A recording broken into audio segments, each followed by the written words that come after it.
यो लौरो रासोपामा एकीकरण भएको छैन। बालेन शाहले पनि यो लौरोलाई रासोपामा लगेर एकीकरण गर्नु भएन। उहाँ व्यक्ति रासोपामा जानुभयो तर लौरो चाहिँ फ्रिज राखिदिनु भयो है। यो लौरोलाई चाहिँ फ्रिज नराखौँ।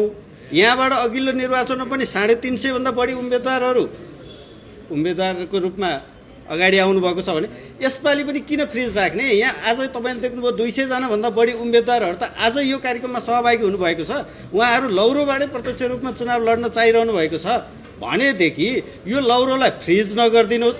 यदि तपाईँलाई लौरो काम छैन, तपाईँ रासोपामा गएर घन्टीमा गइसक्नुभयो, हाम्रो लौरो हामीलाई फिर्ता गरिदिनुहोस् न। मात्र त्यति हाम्रो कन्सर्न यति मात्र हो।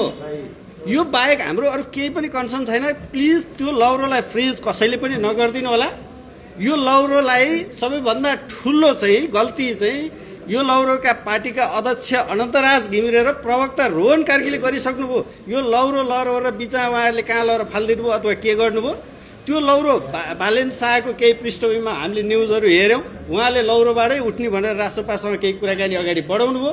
तर अहिले यो लौरोलाई लगेर उहाँहरूले रासोपासँग एकीकरण पनि गर्नु भएन। यो लौरोलाई फ्रिज नराखिदिनुहोस्, कृपया हामीलाई दिइदिनुहोस्। हामी स्वतन्त्रका साथीहरू 200-300 जना अहिले पनि यहाँ तयार छौँ। त्यो लौरोबाट चुनाव लड्नको लागि देशैभरि तयार छौँ। यो फ्रिज नगरिदिनुहोस्, दिइदिनुहोस् भन्ने मात्र हाम्रो मुख्य